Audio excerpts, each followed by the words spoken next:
Hi, welcome everybody. Welcome to your first Unit 6 lesson. This is on topic 6.1, Exploring Accumulation of Change.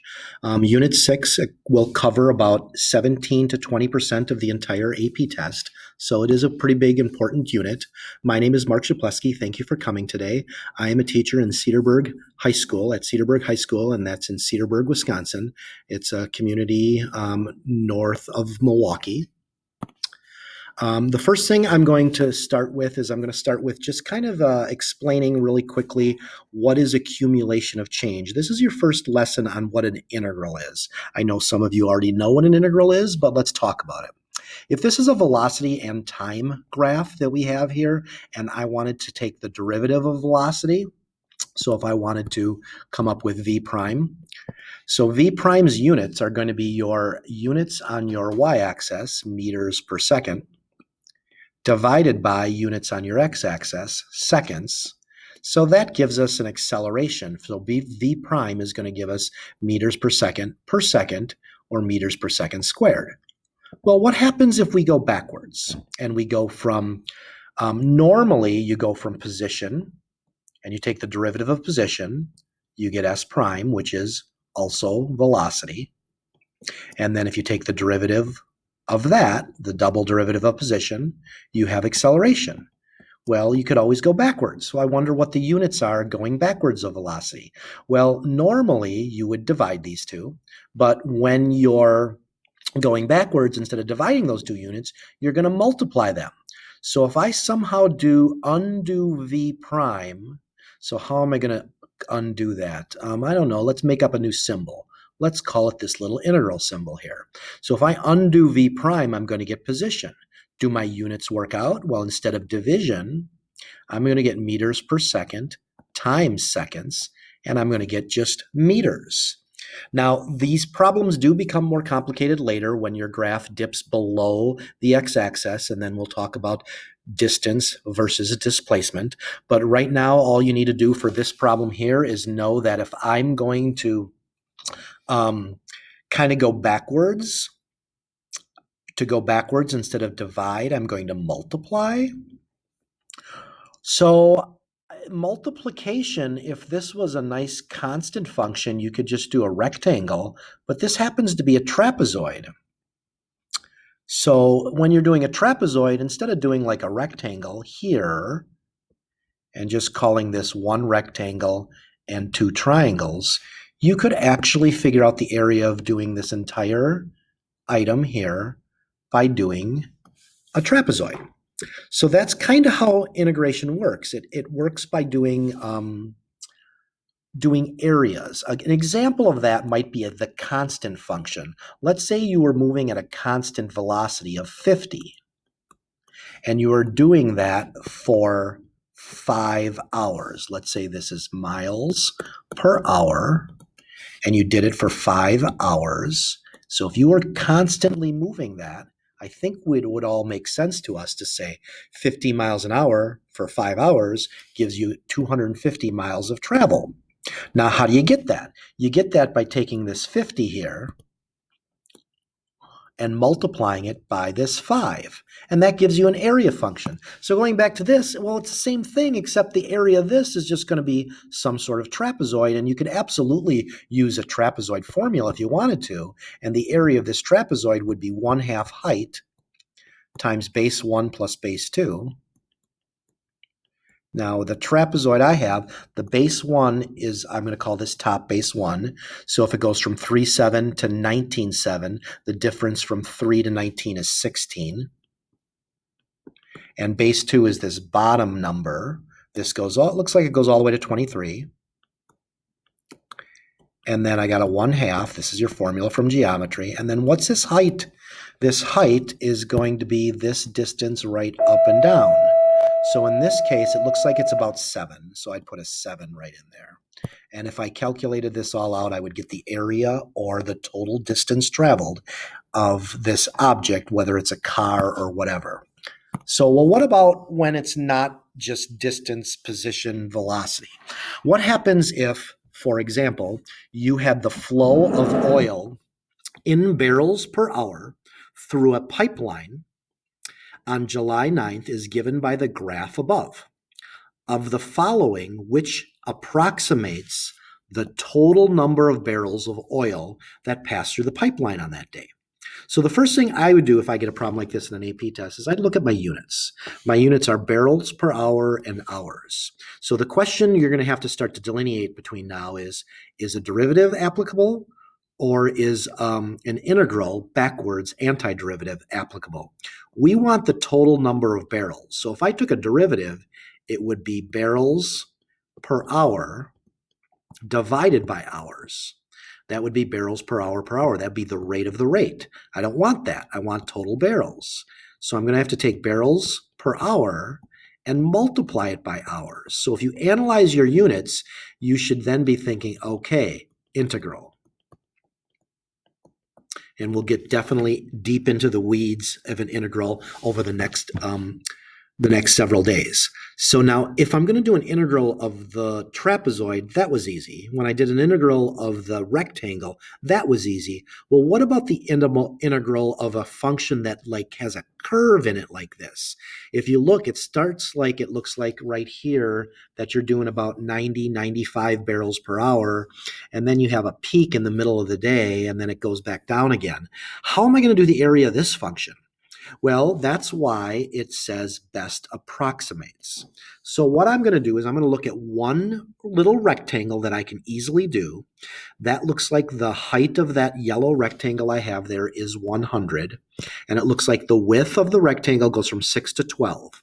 So that technically by units is 100 consistent barrels per hour times 6 hours.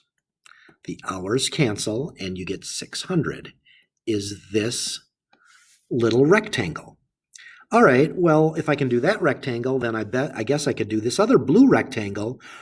What about these green ones on the end? Well, I did my best to estimate them, and I'm not really sure exactly what I did here. It looks like to me that that's around 90, and this is around 6. So I said 540 is 90 times 6, but then I went a little bit more because it looks like it's a little bit more than 90, and that's what the estimate is here. It best approximates it. So you don't have to be perfect. The only question is, well, what do I do with this bump up here? Because I want the area under that parabola-y looking part. Well, what I did is I said, okay, if you take one of these rectangles here, and it looks an awful lot like this little curvy part is the diagonal of the rectangle. So it's cutting it in half. So since I have to estimate looking at my answers, I'm going to say to myself, okay, I think that that's around 300 because a full rectangle is 600. So estimating all of those and adding them up, I get 2,900. Now this is an estimate, so the closest answer is going to be 3,000. So now how does this look on an AP test question when you write it out? You're writing it out as an integral from your starting x value, which is 0, to your ending x value, which is 24, and then you're trying to find the barrels per hour function, which I didn't name. So I guess if I had to name this function, I could call this b of t, barrels per time. So I'm taking the integral of b of t, and since my x-axis is time, I'm going to put a little dt here. Now, I don't want you to get hung up on the weeds in looking at this and saying, okay, what does this exactly mean? That's what section 6.3 is on, when they're going to dig deeper into that a little bit. But right now, you just need to know that that's how you do an integral, which is a backwards derivative, and that's how you estimate the accumulation of barrels. Remember, this title is accumulation function. How does an integral use to accumulate things? So as we're adding up the amount of oil in barrels, that's how you would accumulate a bunch of oil through this pipeline. So that's basically 6.1, just understanding that area under the curve is multiplying the units and you're accumulating something, whether it was distance on the first example with velocity and position or barrels on the second example. Now we're going to get into, okay, well, how do we approximate that a little bit better? And that's what this is detailing. It's detailing an approximation with something called a Riemann sum. So a Riemann sum is never going to give you the right answer, the perfect answer, but it's going to give you a really darn close answer depending on how you utilize it.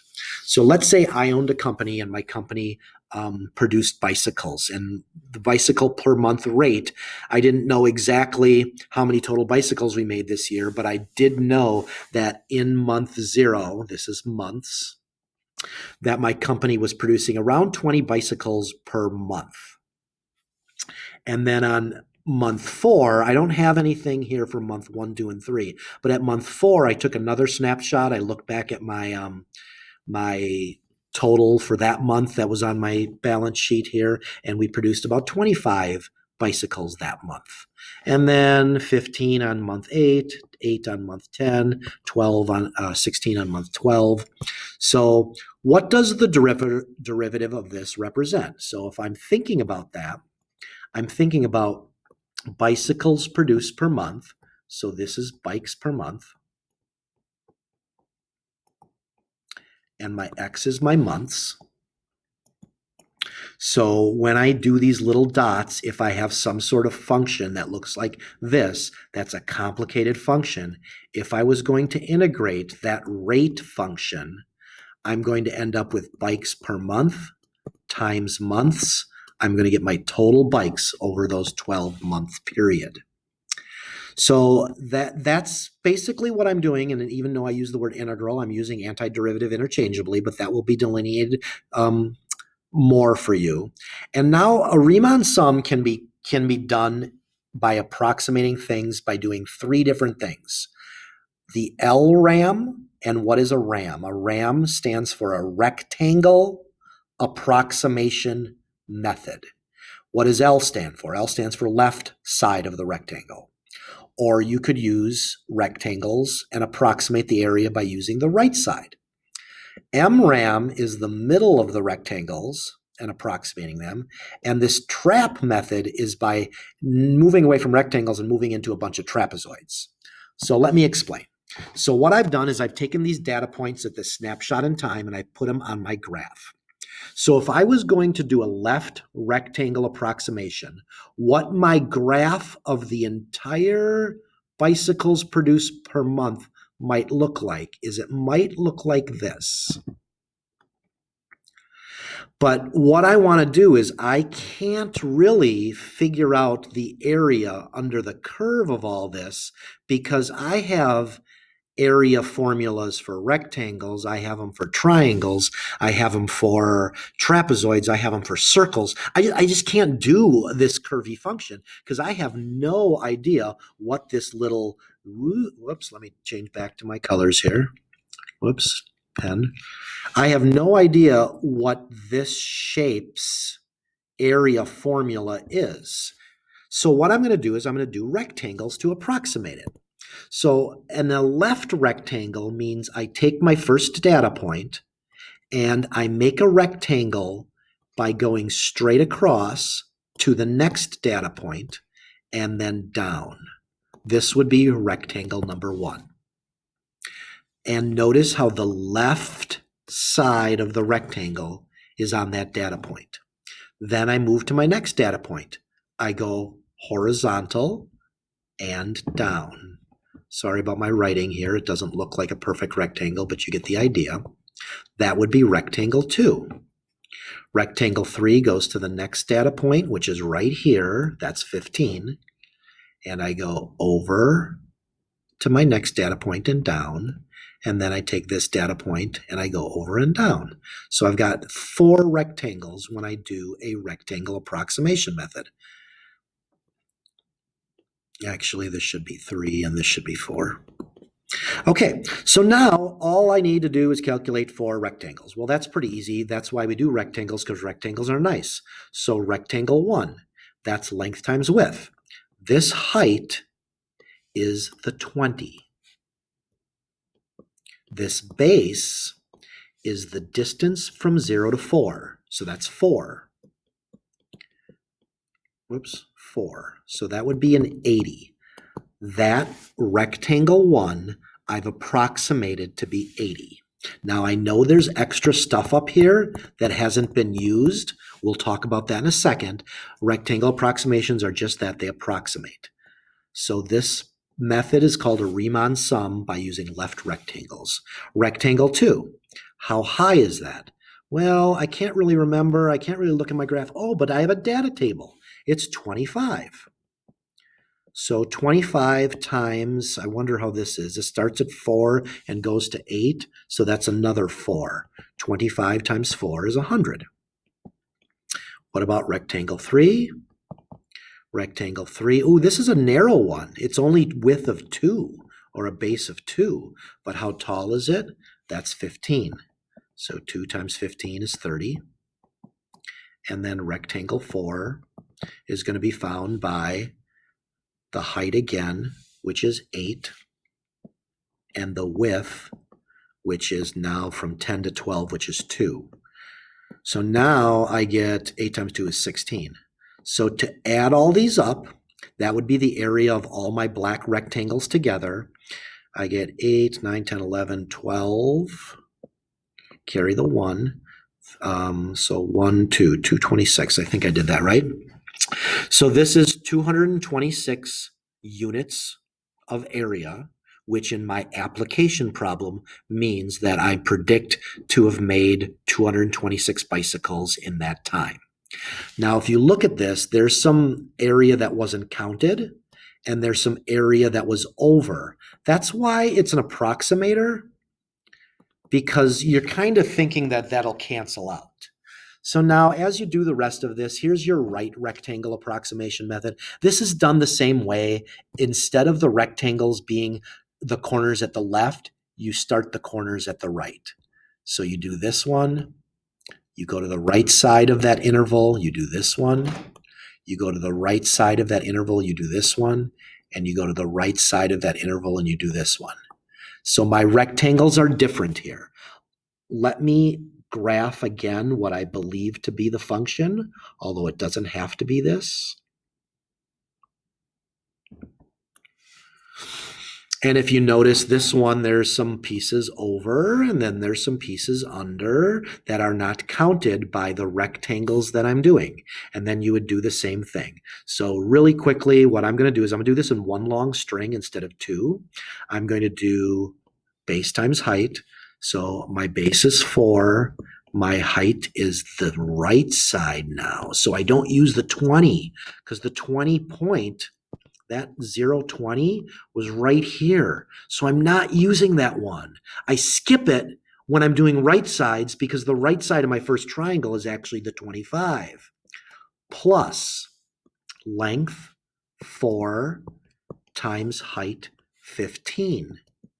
Plus length 2, or width, whatever you want to call it, times height 8, plus width 2 times height 16. See how I did that much faster instead of having to do it on the graph? Because if you're using a table, you just have to pick the numbers. Notice how on the numbers, let's change to purple, on an right side, you don't include the left, but you do include all of these. And notice how on the one we did previously, on the left one, we never use 16. I don't see a 16 there at all. I use the 20, 25, 15, and 8. So that's kind of a quick little shortcut for you if that helps. But make sure that you pay attention to how wide these are, and that's the length or the distance between those two numbers. Well, what's an MRAM? Well, I'm going to do a midpoint rectangle, but instead of doing 4 rectangles like I did in the other ones, sometimes the AP test will tell you, and usually for our case, especially with tables, it'll tell us. I'm going to do a midpoint approximation or a midpoint Riemann sum using 2 rectangles. So if I'm going to use 2 rectangles, I need to make 2 rectangles out of this data. If you break it up into 2 rectangles, I'm going to do these 2 alleys because I have a middle number between them. This will be more clear as we do this in class. So instead of going at the left point and the right point, you go to the middle point. That middle point is right here between these two. That's how you make your rectangle. And then when I do the other one, I'll change to blue. The middle of these two is going to be 10, 8. So this is my little 8. Draw a horizontal line. Notice how all of these are horizontal until we get to trapezoid. And you got rectangle 2 and rectangle 1. So then how do you do this? Well, this one's pretty easy. How tall is that rectangle?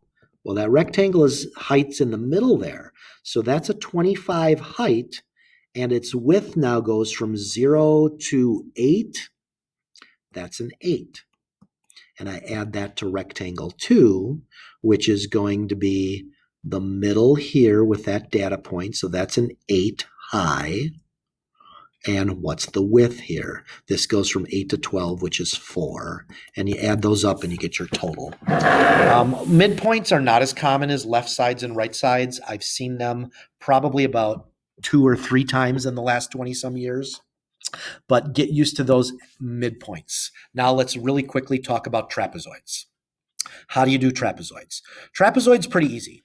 You're just going to, instead of making the horizontal left and right movement, you're going to connect the points at a diagonal. And this is going to be your trapezoid. Most of the trapezoids you study in geometry, the bases are parallel. They're on top and bottom. But I want you to notice here that my parallel bases are right and left. So it's like taking this trapezoid and rotating it on its side. And the trapezoids you're normally going to be looking at have a square side and a slanty side. So that's the trapezoid we're going to be looking at. So that's trapezoid 1. And then trapezoid 2, I'll do in green, connect the dots, draw down, straight down. That would be trapezoid 2. Trapezoid 3, connect the dots, move down. And trapezoid 4, I'll do in purple, connect the dots, and that would be trapezoid 4. Oops, blue. Okay, so now if the curve does one of these things, the original curve, remember, here's a point and here's a point, maybe the curve will go like this. You're going to have still a little bit of missing spots there. And I don't know what that curve is because we, as a bicycle shop, we don't have a function for this. We just have how many bikes we sold in a couple special months. So that's why you don't know if that function goes like this or goes like this up there. You don't know how exactly it's working because you might have made less, you might have made more. I don't know. But let's concentrate our energy on this trapezoid. How do I do a trapezoid? If you don't know your trapezoid formula, get used to it. 1/2 height times base 1 plus base 2. Now, what's the height? The height is this right angle on the trapezoid back in geometry. So this is where you do a right angle. So the height of my trapezoid is 4. So 1/2 of 4 is 2. And then, well, what's base 1? Base 1 is the left side here, and that happens to be this number 20. And then the right side is this number 25. And then 20 plus 25 is 45. 2 times 45 is 90. That means this whole first trapezoid has an area of 90, which means that approximately 90 bikes were produced from month 0 to month 4. I'm only going to do one more of these because I'm going to wrap this up pretty soon. So what about trapezoid 2? Well, trapezoid 2 is once again 1/2 times the height. I wonder what the height of trapezoid 2 is. It's always this spot here. That's 4 units. And now what do I do for base 1 and base 2? I don't even really need to look at my graph if I have the data table. It's 25 plus 15. However, I always recommend to my students that when you do a problem on the AP test with a left, right, or mid Riemann sum or a trapezoidal approximation, to not just do this to make sure you have a visual. I think it's very important. And then when you do trapezoid 3, notice how the height is much smaller. That's only 2, 15 plus 8, etc. And then, of course, you'd add those up again. All right, let's wrap this up a little bit. Over and under estimates of Riemann sums. Sometimes when you're doing a left-hand approximation method, your rectangles are underneath. Sometimes when you do a rectangle approximation method, your rectangles are over. How do you know? Great question. I'll tell you in a few seconds. But I want to tell you a couple more things. If you have 4 rectangles, you're going to have a pretty good approximation, but notice how you're missing spots. What happens if you did, I don't even know how many this is, maybe it's like 16, I think, I don't know. If you do more rectangles, notice how the little teeny extra pieces there are really small. So man, instead of doing 4 rectangles, we could do 16. That'd be better. In fact, why don't we not do 16? Why don't we do 100? 100 rectangles would be almost the exact correct answer. But instead of doing 100, why don't we unharness the word infinity here? If you can unharness and do an infinite amount of rectangles, that's where we're going towards. That will be continued on another lesson. All right, so really quickly, how do you check for overestimating or underestimating of Riemann sums? It all has to do with if the function is increasing or decreasing. There's only 4 types of functions you're going to encounter. An increasing function concave down, an increasing function concave up, or a decreasing function concave up, or a decreasing function concave down.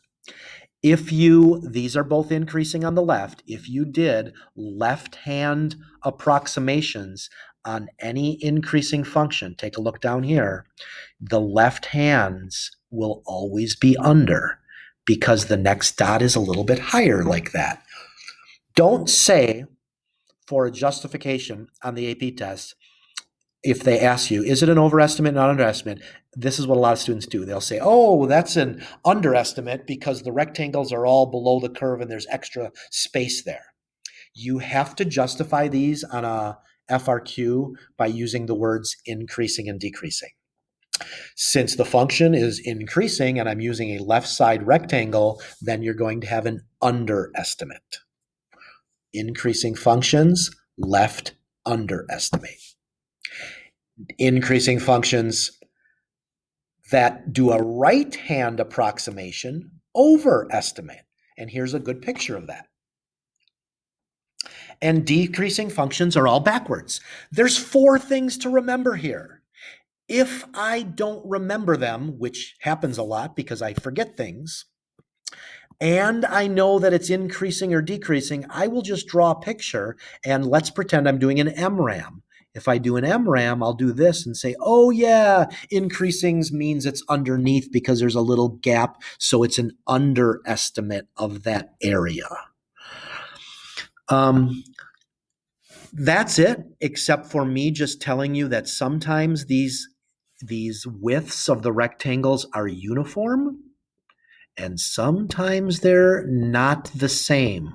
So that's why I started off with one that's not the same, because the AP exam does that very commonly. So here, if these were all a width of 2, you could actually probably factor out the 2 instead of doing length times width plus length times width plus length times width. Because if all of the widths were 2, you're going to see that sometimes they pull the 2 out and just do the length plus the length plus the length. And how do I do the lengths? It would be the height of this data point, the height of this data point, the height of this data point, etc.